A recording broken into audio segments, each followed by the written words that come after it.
Couple logistics things before I dive into this. We're going to record this, as I just said, so we'll also post it on YouTube later today. So folks that aren't here or folks that want to listen to it later can go there and get a recorded version. The slides are also posted already. I posted a PDF version on our webpage. The URL is there at the bottom of the screen. And then in terms of logistics for this call, if you have questions, please use the question feature on the GoToMeeting. There's a box you can enter your question. You can also raise your hand. We'll try to stop once or twice during the course of the webinar for questions, but certainly at the end we'll open up the line so that everybody can ask questions. For now, the line is muted, so nobody can distract us. So anyway, here we go. So this webinar is a little bit different. Thank you all for calling in. We're going to, as soon as I can advance the slide. Come on, slide. We're going to talk about three different things. We're going to, first and most important, we'll give an update on where we stand with the weather and the snow and the water supply forecasts. But I want to weave into that as we go through it, both a description of how we update our forecasts every day. We've been talking about this for a few years now about our capability of updating our ESP forecasts every day. And there were a number of questions on the last webinar about what exactly we meant by daily ESP, so we're going to take some time and describe that here. And then we're also going to walk through how to find all of the graphics that I show in these webinars so that you can find them on your own if you'd like, in between webinars or whenever you'd like. And also just sort of orient you to how we've reorganized our web page. So I'm going to start off with a web page. I wanted to show this. This is our new web page. I've annotated it to show that we have the major categories of information across the top. So going from rivers to snow to water supply to reservoirs. These are the same categories that are on the bottom of the page. So I've superimposed those menus on the bottom. And you can see we also have these sort of pull-down menus at the top. So they're the same things at the top and the bottom of the page. You can get at most of the information. Under the water supply tab, that's where I get most of the plots that we show in the webinar, and I'll highlight those as we go through. In particular, the precipitation one will be the first one I show here in a sec. Moving down the web page, the news section at the top, this is how I'm thinking most of you found out about the webinar, either that or through the email updates. So please do look at the news and also look at the email updates. There's on the lower right underneath Office, there's a link there, and you can go check in and subscribe or unsubscribe to our listserv. I'm thinking we'll probably use that more and more in the future, and probably in different ways as we learn how to use it. So it uses the Google Groups feature, which we're still sort of learning about here. And then lastly, and sort of most important on the web page 101 tour here, is the map. So a big piece of what we've been spending our time doing over the last year has been to bring back the Google Map interface and also integrate different pieces of information we have. So we do short lead river forecasts, we do the long lead water supply forecast, and we sort of retail the NRCS SNOTEL data set. So all three of those are now accessible on the same map, and you can look at them together in different regions. So on the map here, I'm showing the water supply, the daily updates from ESP, which we'll talk about later. And within the map, there's capabilities to manipulate both the map itself on the left and then the data on the right. So the map on the left, there's a new search feature that's fairly robust. You can zoom into different groups, and you can look at, for example, the snow sites. You can segregate them and display only snow sites at different elevation zones. And on the right, you can look at different manipulations of the data. So for the snow, you can look at the percentile rankings, the percent of average. Those are the two maps we tend to show in the webinars. And for the water supply forecast, you can look at our official forecasts, which are the ones we update every month, or these daily ESP ones, which are updated daily, and we'll come back and hit that later. So that's kind of my really quick overview of the web page. Wanted to jump into the current conditions. So recall at the beginning of the month, this was the seasonal precipitation as a percent of average across the basin. So we had this storyline going where we were doing fairly well actually on the eastern side of the basin. So most of the headwaters for the Colorado, the headwaters for the Green, the San Juan, Gunnison, those places were doing fairly well. And then places further to the west, the Great Basin, the Duchesne, places that drain into the Colorado from the west, not doing so well. And then the lower basin was doing even worse. So that was kind of the storyline at the beginning of the month. Let's look and see what happened since then. Recall also that we were talking about a storm coming through. We were talking about precipitation on the order of 1 or 2 inches. That's in fact what happened in the northern part of the basin. You can see this is the precipitation accumulation since January 1st. Most of this was in the first week or 10 days of the month. And the precipitation amounts kind of followed the same storyline that we've been seeing, with the greatest amounts actually in the Yampa River Basin and northwestern Colorado, lesser amounts in the Colorado Rockies south of there, and then much lesser amounts in the Wasatch and the Uinta Mountains in Utah, and then nothing in the lower basin. So that's reinforcing the storyline that we've been talking about. Also wanted to show this. This is the same from the same web page. The URL is at the bottom. This is a Weather Service product, by the way. So this is looking at the departure from normal over the first 21 days of January. So you can see the same pattern I talked about with the Yampa River Basin actually has some blues and greens, so it's got a surplus for this month of 1, maybe 2 inches. That's the only place in our basin. Everywhere else is seeing a deficit for the month, and we expect that deficit to get worse over the next week or so. And you can see some places it's pretty bad, -1, -2, even -3 inches in places. But it's not as bad as California. If we look over to the left, that map is just remarkable. We're seeing deficits in California for just this month alone of over 8 inches in the northern Sierra. So obviously a lot of us have been reading about the drought in California in the newspaper, and it is a fairly extreme event ongoing, expected to continue there for at least the next week. So that's the precipitation scenario. Wanted to talk next about snow. So back to the web page, we have a tab at the top for snow. If you click on that, or if you go to the bottom under the options, there's 3 options, one of which is for snow groups. If you click on snow groups, you get a list of groups like this. These are the groups that we use to show the different snow groups, the SNOWTEL time series plots that we show on these webinars. You can pick out the ones that we use on the webinar. There's also many others. You can also create your own, although I would advise a lot of caution in doing that because some of these sites have not been maintained or maintained continuously over the years. And if you include those, you get kind of funky results. But if you use our groups, they largely are designed around groups or SNOWTEL sites that have a continuous record. And the SNOWTEL sites that are built into each one of those groups are listed in parentheses after the group name. So for example, the first one there, the Bear River Drainage, lists about 10 SNOWTEL sites. Those are the SNOWTEL sites that go into the data that you see. So before I jump into the groups, let me just show the map. This is the January 21st map from yesterday. So first looking at percent of average, you'll see that the storyline with the sort of drier conditions to the west and moisture near normal conditions to the east, that storyline's prevailed, especially in the Yampa River headwaters. The Colorado River headwaters are doing fairly well. Moving south from there, the story becomes less great, especially when you get down as far as the San Juan Basin. The San Juan's been very dry. The SNOWTEL sites, the snow down there is not doing as well as it was at the beginning of the month.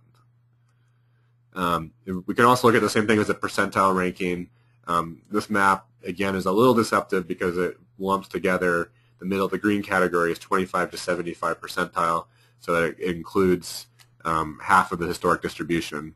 And a lot of our sites are in that half of the historic distribution, even in the west. You can see a couple of the red squares. There's one here in the Great Basin. Those indicate the lowest percentile ranking for today, for January 21st, yesterday actually, in the record. Okay, so the SNOWTEL groups, I'm just going to show the usual ones. I'll go fairly quick. The storyline is pretty consistent. The green line is this year. The red line is last year. The blue and the purple lines are the average and median. So for the green, if we look above Flaming Gorge, the percent of median today, we're at 100% of median. We're right on that purple line. But you can see that the green line's been flat for the last week and a half, and that's the feature we're going to see again and again on these plots. We've been very dry for the last week and a half, so the line will be horizontal for all the plots that I'm going to show you. You also see before they went horizontal that we did pick up 1 to 2 inches over most of these groups, which is what we were talking about last time we talked. So the Duchesne River Basin, I added this one just to kind of show the difference between west and east. This one represents the west. You can see it's not doing very well, 76% of median, and it's been flat. And the storms that we got at the beginning of January only contributed it up to an inch or so in that group. So not nearly as significant as, say, moving further to the east. This is the upper Colorado main stem, so looking at all the snow tells above Cameo, roughly. You can see that it picked up about 2, maybe 3 inches in the first part of January, but it's been flat again for the last month, still above median and average. South to the Gunnison, you can see it's kind of leveled off. Didn't do quite as well with the precip earlier this month, but still pretty close to average medium. And then the San Juan, I talked about how it didn't really benefit from the storms this month. It's been flat basically since the first part of December, and it's expected to stay dry as well. The lower basin, same story as the San Juan, been dry. It's actually melting. Not much snow left there. And then with the Great Basin, things are also not looking all that great. 69% of the median for the local Salt Lake County watershed. The last kind of piece of antecedent conditions I want to talk about is the soil moisture. This is the same plot that we showed in the last 2 webinars. This is available on our website on the bottom under water supply under soil moisture if you're looking for it. I forgot to put the web reference. But again, it's consistent with the same storyline with fairly good antecedent conditions in the east, less so in the west, and much less so in the lower basin. Okay, so that's the antecedent condition setup. The next thing I wanted to talk about is the weather forecast. I'm going to take more time with this than I usually do because I wanted to share both where I'm sort of going to find weather forecast information as well as talk about the weather forecast itself. So this slide, these are 5 sources, 5 web pages that I go to find weather information, weather forecast information. And I'm going to show examples from the first 4 as part of this briefing. So just really quick, the Weather Service Weather Prediction Center is the first one. I apologize for all these acronyms, but I promise if you Google them, you will get the same sites that I'm showing. So the Weather Prediction Center is a weather service center in the east that issues national scale precipitation forecasts. The PSU stands for Penn State University. Their EWA. It has more information than you'll probably ever want to see on weather forecasts, but it's a nice place to go to see all that stuff kind of in one place. The NAEFS stands for North American Ensemble Forecast System. It's actually a Canadian web page that brings together both the U.S. and Canadian weather forecast models, so you can get probabilistic plots, and I'll show those. We do our own maps here to show what precipitation and temperature we put into our model. I'll show an example of that. And then, of course, in the Weather Service, the weather forecast offices, there's several that are on this call. They are our local retailers of weather information. They both produce and retail weather forecasts. I don't have an example that I'm going to show here, but they are an important group and an important source of forecast information for us and for all of us, the larger us.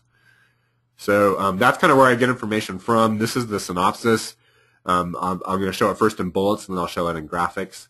So we've had this major atmospheric ridge that's persisting over the western United States. It's been over us really now since the beginning of December. And the precipitation events that we've had have been shorter wave troughs that have run up and over that ridge and brought precipitation events to our region. But that ridge really has been sort of parked over the west, which has also been responsible for the quote-unquote polar vortex and a lot of the storms that we've seen in the eastern U.S. That's been the major feature for both December and January. That's going to continue to be the major feature for the next week, hopefully only one more week, though. So during that week, we have another shortwave trough passing through starting today and going through tomorrow. It's going to be very minimal. It'll bring very small amounts of precipitation to only very small pieces of our area in the extreme north. The big thing to talk about here is next week. So starting in the middle of next week and into the latter part of next week, there's what I'm calling a significant pattern change, which is going to bring enhanced chances for precipitation across the region. There's differences in the models, but if you look out past next week, and there's not a lot of skill if you do that, but that pattern with the ridge going away seems to prevail, at least as of today. So that's good news. So okay, what do we look at when we actually look at the plots themselves? Here's the forecast precipitation from the Weather Prediction Center. You've probably all recognized this. This is the updated twice a day. It's issued by a human forecaster in our Weather Prediction Center back in Maryland. And there you can see for the next 7 days, this is the cumulative precipitation. They show a maximum amount of 0.4 of an inch in the Yampa River Basin, just the place that needs it probably the least. So they're going to continue to benefit somewhat from this next shortwave trough. This is mostly occurring in the next couple of days. So this is kind of that minor precipitation event that I talked about. So if you want more information on this, more detail, the Penn State E-wall that I talked about, this is a screenshot from one of the many, many graphics that are there. I'm not going to talk about this in a lot of detail. I just want to show the upper left is the jet stream pattern in the atmosphere. So where the lines are close together, that's where the jet stream is. If the lines are further apart, that's where there's not a lot of motion aloft in the atmosphere. So when we talk about a ridge over the west, we're talking about the jet stream moving north over the west coast in the western United States, as you see it in this picture. And then a trough along with trough over the eastern United States. And so that's kind of the big picture for, this is actually a forecast for Thursday, at Thursday morning. And then the lower right panel is showing the precipitation forecast, precipitation forecast in the, for the same period of time in the shading, so the blues and the purples. And you can see that there's a little bit of purple and a little bit of blue in Wyoming and in the eastern half of Colorado. That's that first shortwave we're talking about. So really not very significant, but there is a shortwave trough kind of moving up and over this longer ridge. So that's, when I'm using those terms, this is kind of the picture that I have in my mind when I'm talking about those. So I mentioned we have some plots on our own webpage that show the precipitation we're inputting to our model. I haven't showed these on the webinar so much, but they are nice plots, and they show, again, this is what we're actually forecasting on day 1, day 2, day 3, day 4, day 5, and then the 5-day total. You can see small amounts in the extreme northern part, really nothing, and then nothing after that, zeros for days 3, 4, and 5. So that's the next week. Not very exciting, kind of a continuation of where we've been. Then things change. So this is looking at next Friday morning. This is from the U.S. weather prediction model. We call it the GFS, Global Forecast System. So you can see on the left, in the upper left, the long wave ridge that we've been looking at for the last 6 weeks, it's basically gone. So there's a trough, or kind of a shorter wave trough, sort of digging in over the west coast. There is still some ridginess there. And there is still a trough over the east coast, which is not really good for what we like to see for major events in the west. For precipitation on the lower right, you can see that nothing too extreme, but there is a fundamentally different pattern with some precipitation over Utah, Nevada, Colorado. Not extreme amounts, but not zero either. So that's the pattern change that we're talking about. Lest you get too excited about it, this is the last kind of plot I wanted to show. This is from that North American Ensemble Forecast System. And I've showed these on the webinars before, but what this is showing is the probability of getting more than 25 millimeters, which is about 1 inch of precipitation, over the next 2 weeks, out through February 6th. And you can see the probability is pretty small. It's not zero. There's some places in the mountains in Utah and Colorado, the probability is like 10, 20, maybe 30%. So that's not all that great. But if we adjust that threshold down from 25 millimeters down to 10 millimeters, which is like a third of an inch, you see the probabilities go up. So, it's something. It's better than what we've seen. It's definitely something to stay tuned for. We'll know more next week when we get closer to this event, and the models hopefully are more skillful at that point. So that's the weather forecast. I think I'm just going to keep talking through and keep the questions until the end. So the last piece of information I wanted to talk through is the daily ESP. So daily is the frequency we issue it. ESP is the model. ESP stands for Ensemble Streamflow Prediction. This is not a new technique. It's been around for a long time. The Weather Service first proposed it in the 1970s. It was developed in the 1980s. There were scientific papers written in the early 80s about it that are still cited today as the source for ESP.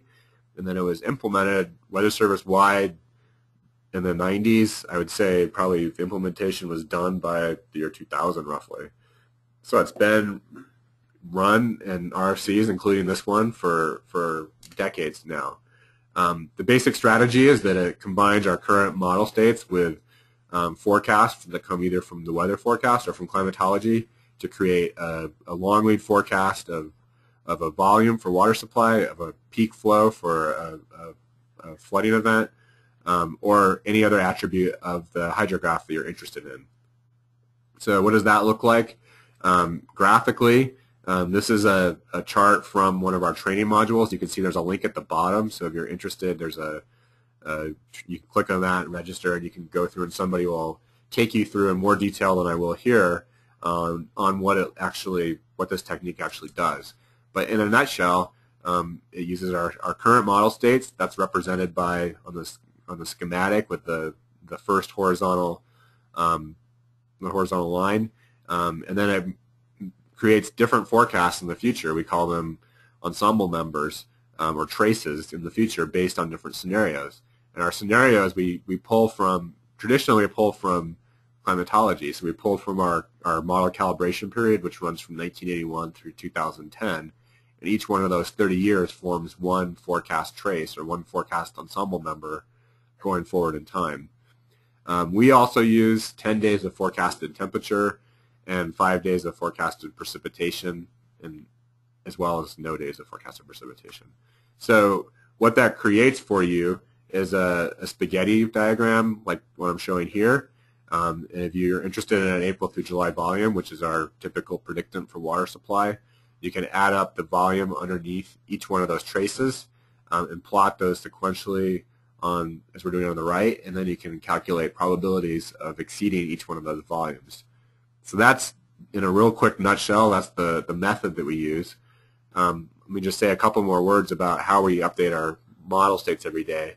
We have, as part of our forecast process, we have a forecaster come in every morning.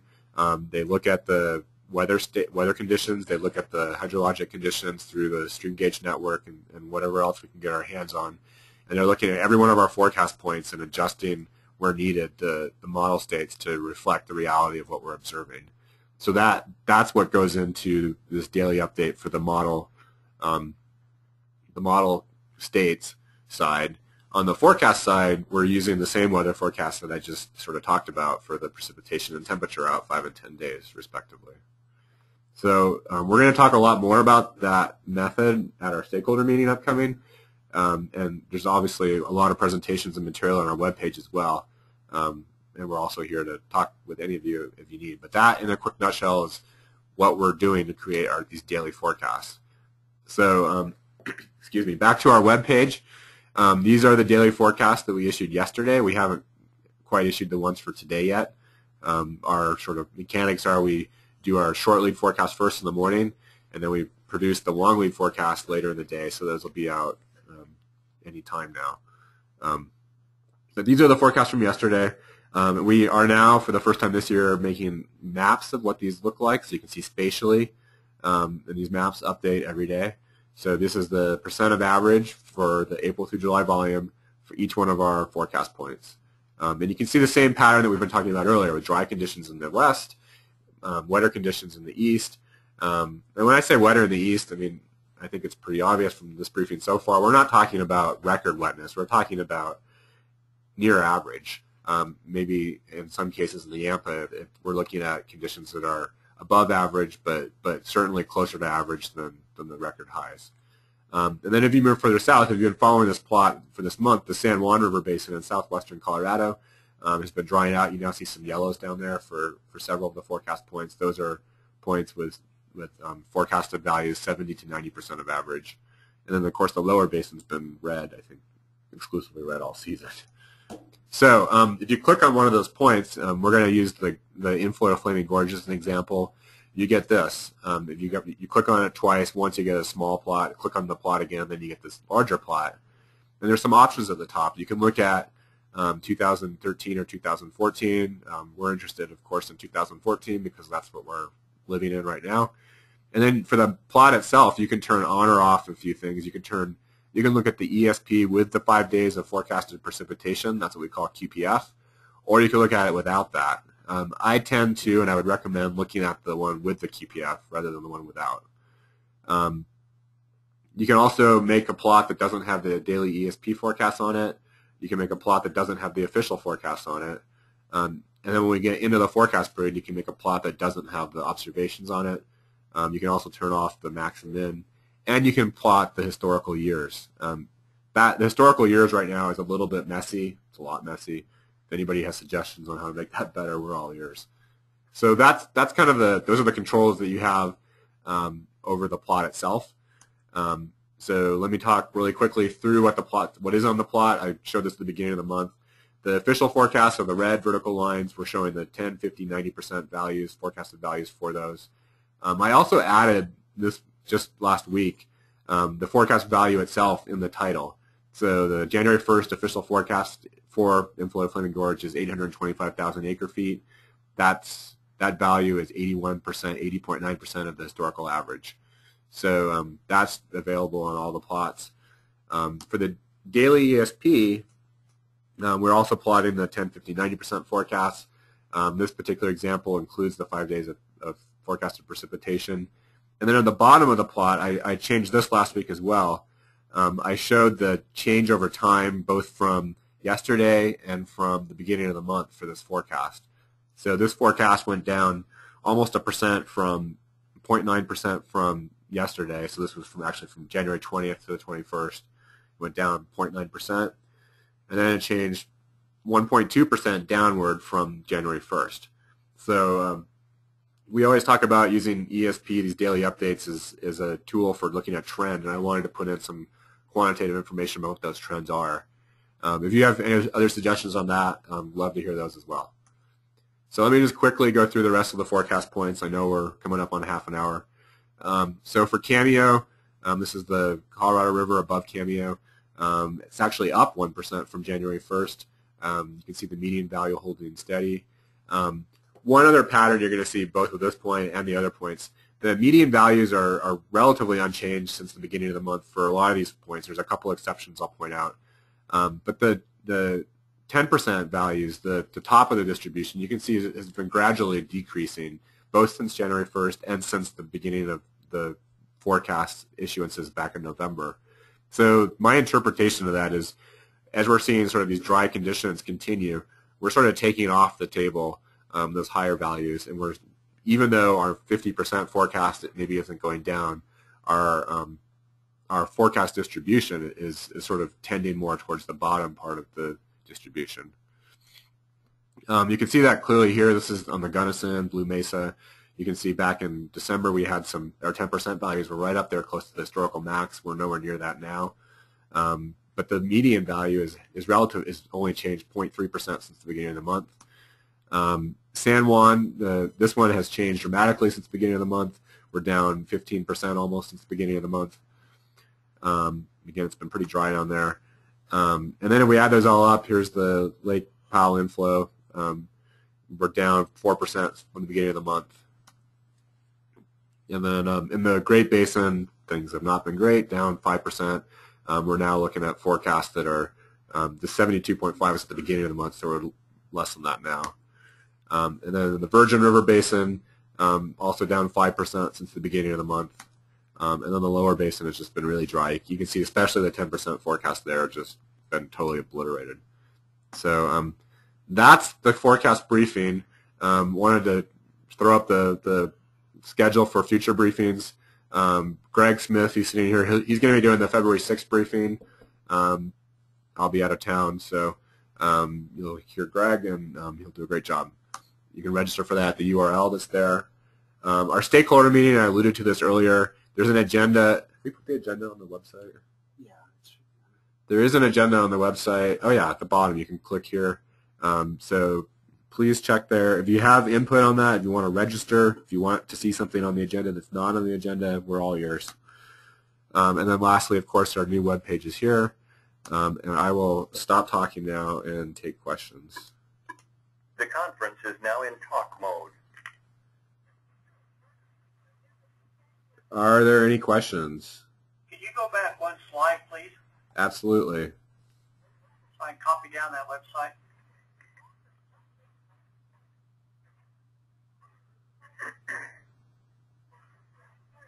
Any other questions? Thanks, Kevin. I was glad that you kind of went through and did the web page 101. Thanks, Tracy. I think that's Tracy. Yeah. Just makes it a little more clear for us, at least, of the users. Absolutely. That's why we did it. We're going to be adding, I haven't done it, some more documentation to the web page here in the next couple of days. So that will also hopefully be helpful. Thank you. Kevin, you said the presentation was up on the website somewhere? It is. And since this is the web page webinar, under Office, there's a link for presentations. Okay. So if you go there, then go to 2014, and then it'll be the second one there. Okay. You're welcome. Excuse me, Kevin, just a general question. What are the months with the most precipitation during the winter season? What is the month with the most precipitation during the winter season? Yeah. I don't know the answer to that off the top of my head, and I think I know that it varies between areas. I'm guessing you're thinking about the entire Upper Colorado. Right. March is pretty big in the mountains. Greg is sitting here saying that March is pretty big. The high elevations. Yeah, and I'm just speculating that the months between November and March are all fairly big and important. But we can look into that and quantify that and get back to you for sure. Okay, thank you. Just a quick note, as always, when you chime out of the webinar, you'll get a little questionnaire. Please fill it out. If you have any questions or suggestions, we answer all of those. So anybody with, I guess that was a tough question. Any other tough questions? Any other easy questions? Thanks. Kevin, how about on the Weber River drainage, any gut feel on percent probability of reaching normal? Like April 1st snowpack, is that a 5% probability or less or more? So we can answer that question. Good question. From this chart, I showed the Weber and Oakley, right, as one of the examples. And so for the daily ESP forecast, you can see the 10%, the top of that last blue line is right about average. Okay. So what that's telling us is we're forecasting a 10% chance of hitting average. Okay. All right. Sounds good. Yep. Well, not good, but thank you. You're welcome. Understood.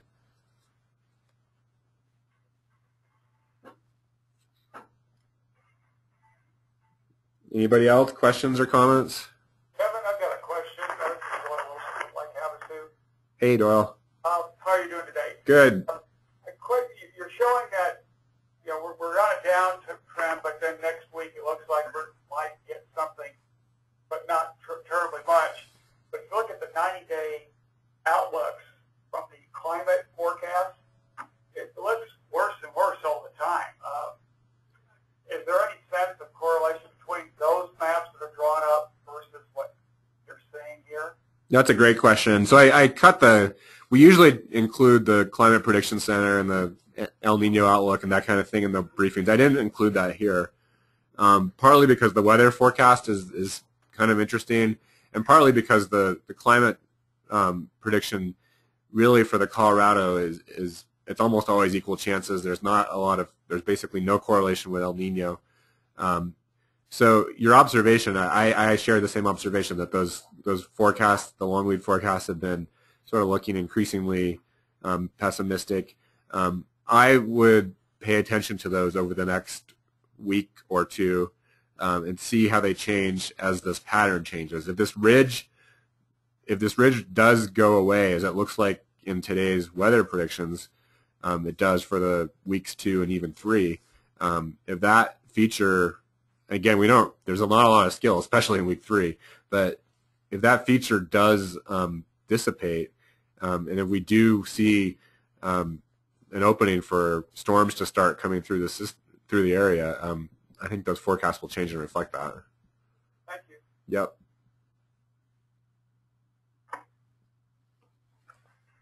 Great questions. Anybody else? Okay. Well, with that, I'll thank you all for your time. I realize this was not our usual game plan. If you like this, if you like having a mid-month webinar, let us know. This is something we are more than open to doing. We haven't done in the past. We didn't realize there'd be a demand for it, so let us know what you think. With that, I will conclude, and thank you again for your time. Thank you. Thank you. Thank you. Appreciate it.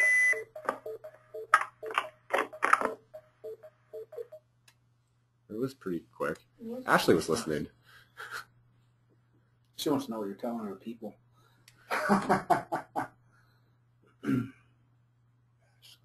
What is she?